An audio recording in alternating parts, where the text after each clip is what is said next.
Halo, saya Hendrik Vincent, saya CEO dan co-founder dari bshare.id. Nah, sehari-hari biasanya saya memanage tim internal bshare, kemudian bertemu dengan berbagai stakeholders, baik investor dan strategic partner, baik di luar maupun di dalam bshare. Ya, bshare ini adalah platform equity crowdfunding, platform investasi untuk bisa membeli bisnis franchise bareng-bareng bersama teman-teman mulai dari 5 juta aja. Nah, bshare sendiri yang bantu distribusi dividen dan laporan keuangan bulanan otomatis by system. Jadi, teman-teman kalau misalkan lihat ada misalkan restoran Padang Sederhana, Alfamart, kemudian Baba Raffi, nah itu yang tadinya butuh 500 juta sampai 1 miliar, sekarang dengan mulai 5 juta aja udah bisa. Awalnya waktu dulu saya ikut program dari Kominfo dan Kibar yang bernama 1000 Startup Digital. Nah, di sana waktu itu saya baru pertama kali ada ide doang nih tentang bshare gitu, tapi nggak ngerti bagaimana cara eksekusinya. Di sana saya pitching idenya, kemudian bertemu dengan berbagai teman-teman yang satu visi untuk menjalankan ini bareng-bareng. Akhirnya kita bentuklah bshare ini. Awalnya dulu saya sendiri adalah seorang investor, jadi saya invest bareng-bareng sama teman-teman membuka Indomaret, patungan berenam kayak gitu. Waktu itu kan modalnya nggak terlalu besar, jadi kita patungan rame-rame. Nah, dari sana kepikiran kenapa enggak kita konsep ini bukan cuma untuk kalangan terbatas kita aja, tapi buat seluruh masyarakat Indonesia bisa ikutan dan semua jenis bisnis juga bisa, terutama UKM-UKM di Indonesia gitu. Dari sana kita bikin sebuah platform yang bisa untuk mewadahi teman-teman dari seluruh Indonesia untuk bisa berinvestasi. Pada awalnya saya ini kepikiran untuk membuat seperti ini karena backgroundnya saya sendiri adalah keluarga yang memang pekerja, karyawan yang kerja di corporate. Walaupun mereka gajinya cukup besar, tapi mereka tidak terbiasa untuk berinvestasi, menyisihkan sebagian penghasilannya untuk bisa membuat passive income kayak gitu. Nah, saya sadar bahwa tantangan ini bukan hanya dihadapi oleh saya aja, tapi oleh banyak masyarakat Indonesia gitu. Bayangkan saja kalau misalkan kita bekerja dan akhirnya nanti pensiun dan tidak punya penghasilan lagi, nah itu yang tersisa hanya hutangnya aja dan bagaimana membiayai kebutuhan hidup kayak gitu. Nah, dari sana kepikiran bagaimana caranya nih supaya kita bisa memberikan akses kepada seluruh masyarakat Indonesia untuk bisa mulai berinvestasi bisnis. Walaupun modalnya besar, kita buat itu jadi mudah dan bisa dari modal kecil dengan adanya platform bshare ini. Pertama kali bshare itu kita benar-benar turun langsung ke lapangan. Kita bertemu dengan para UKM, ngobrol dengan mereka. Karena ide awalnya bshare itu bukan fokus ke bisnis franchise aja, ke bisnis kemitraan aja bukan. Kita fokusnya awalnya dulu kita pengen target UKM. Karena UKM ini kita pengen bantu juga supaya bisa scale up, jadi lebih bisa ekspansi dengan lebih cepat segala macam. Tapi kendala yang kita hadapi di lapangan, ternyata begitu kita lakukan interview, kita wawancara, ternyata mereka secara sistem belum ready. Mereka masih sibuk dengan keseharian bisnisnya mereka, belum ada catatan laporan keuangan yang bagus, kemudian sistem kontrolnya belum bagus.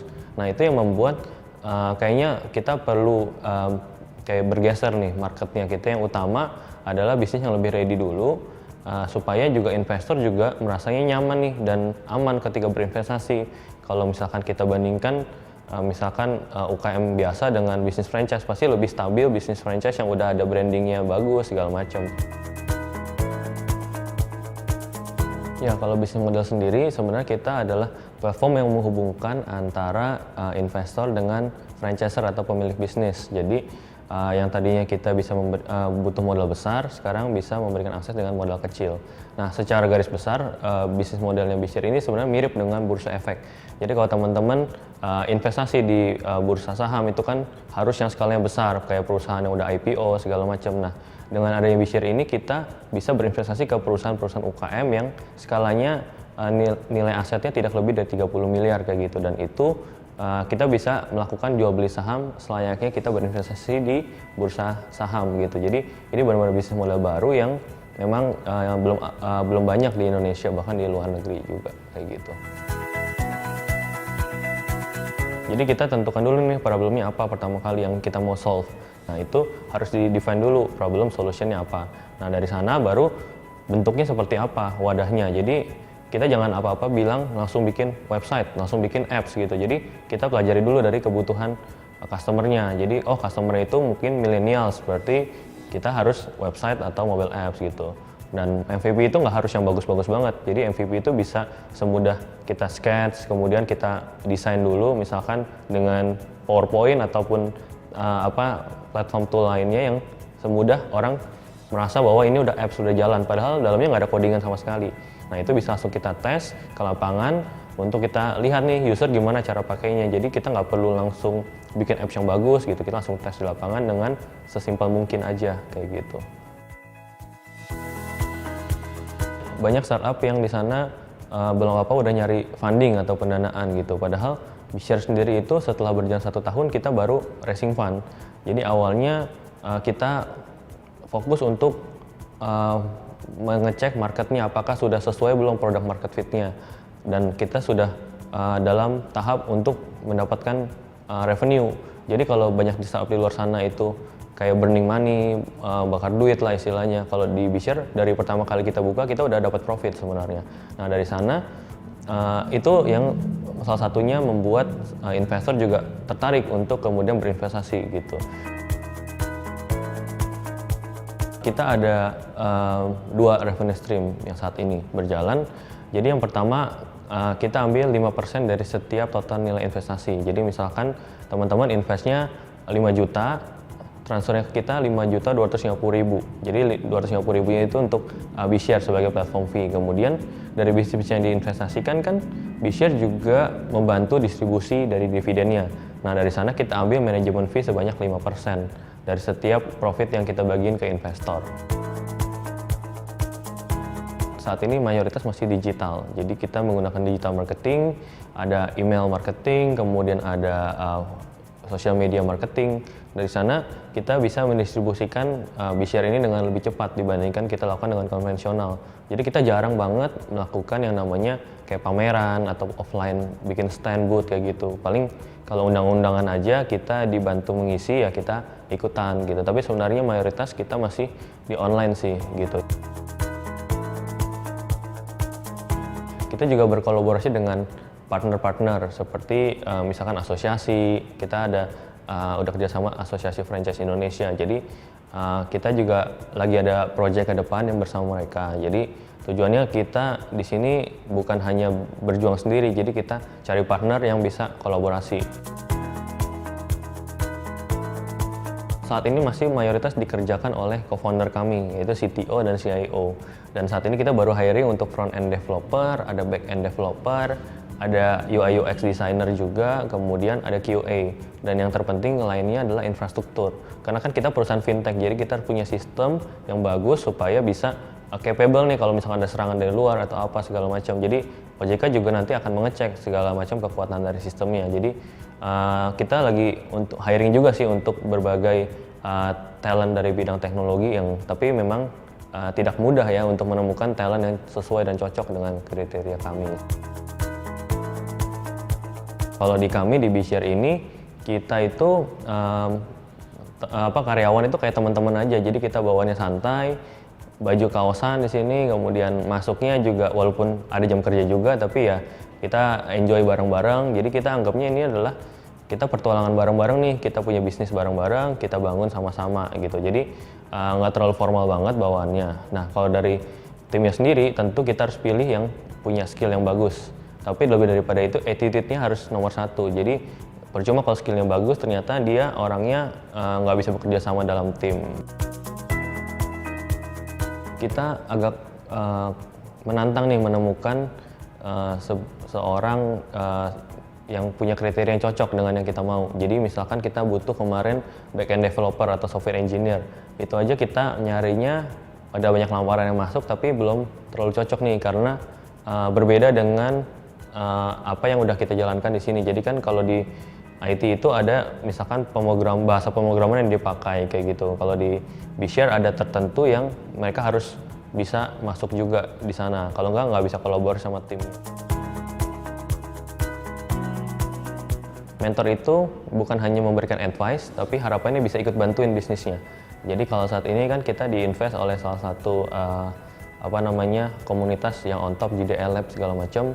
Jadi Bilibun ini salah satu advisor kita juga. Kalau karena kita ikut 1000 startup digital dan Digital Raya, akhirnya Om Yansan Kamto juga jadi salah satu advisor kami gitu. Advisor kalau menurut saya pribadi bukan hanya kasih masukan, tapi ikut biar grow bisnisnya bareng-bareng kayak gitu. Kita sebagai pemimpin di sini bertanggung jawab terhadap kelangsungan berjalannya perusahaan, kemudian harus make decision yang kadang-kadang nggak mudah juga gitu, karena ini menyangkut kepentingan dari banyak orang. Kalau di Bishare kan sekarang timnya sekitar 13 orang. Nah ini kadang-kadang kita perlu nih diskusi sama co-founder yang lain juga. Gimana caranya mau ngambil keputusan yang benar, kemudian kalau dalam kesulitan seperti apa. Tapi ya balik lagi sih, kalau di Bishare sendiri saya sebagai CEO itu kayak nggak ada jarak sama teman-teman yang lain. Jadi selain karyawan, kita anggapnya sini semua kayak teman saya aja gitu. Jadi itu yang membuat kita di sini kerjanya jadi enjoy dan nggak terlalu kena pressure atau apapun gitu. Dan tantangan terbesarnya sebenarnya justru kalau misalkan bukan karena kita nggak bisa achieve target atau apa, kalau misalkan kita lagi berantem di dalam timnya. Kalau dari penghargaan sendiri sebenarnya kita udah dapat dari Koran Tempo sebagai startup terbaik pilihan Tempo tahun 2017.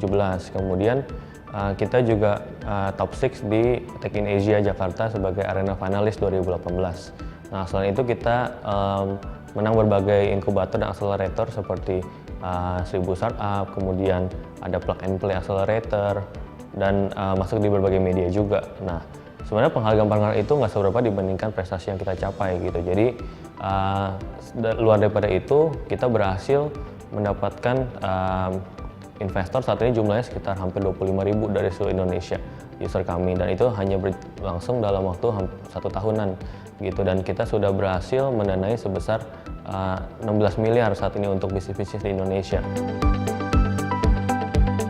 Menjadi sebuah platform wadah yang teman-teman bisa berinvestasi bisnis seperti di Bursa Efek mulai dari 5 juta, sekaligus membantu para UKM ini supaya bisa scale up jadi skala global. Jadi saat ini kita masih fokus di bisnis franchise gitu, tapi kedepannya kita bisa membantu UKM-UKM. Bayangkan kalau kita ada restoran Padang di jalan, kemudian kita bisa bagusin sistemnya, kita bisa ekspansi secara nasional, bahkan secara internasional gitu. Jadi kedepannya Bishare bukan hanya di Indonesia aja, tapi kita mau masuk ke luar negeri juga secara internasional gitu.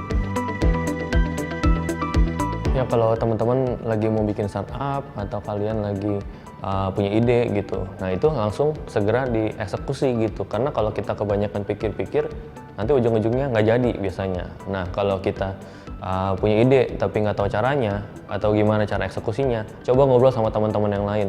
Saya tahu mungkin dari kalian semua ada yang di bidang IT, ada yang di bidang bisnis, ada yang di bidang desain. Nah itu sebaiknya kita berkolaborasi, jadi ketemu sama ngobrol-ngobrol sama teman-teman yang punya kemampuan yang beda-beda expertise-nya. Kemudian the next ya kita langsung secepatnya launch di pasar. Jadi yang tadi saya cerita tentang MVP itu segera dilakukan dengan gambar yang desain sejelek mungkin juga nggak apa-apa, karena itu kan cuma mau dites idenya apakah orang mau pakai atau enggak. Balik lagi orang mau bayar apa enggak gitu. Jadi sebagus apapun produknya, kalau orang nggak mau pakai sama aja bohong gitu. Kalau dalam hal ini di Bishare sendiri, kita pengen membantu supaya masyarakat Indonesia bisa bebas finansial dengan cara bisa berinvestasi bisnis gitu. Nah, sukses itu ketika banyak orang yang kita lihat terbantukan dengan adanya Bishare ini. Kemarin kalau setiap kita buka bisnis, biasanya kita datang ke grand openingnya. Kita lihat, wah mereka jadi yang tadinya karyawan, mereka bisa punya bisnis sendiri. Kita lihat ada rasa bahagianya juga nih. Mereka bisa jadi pebisnis dan mulai berinvestasi.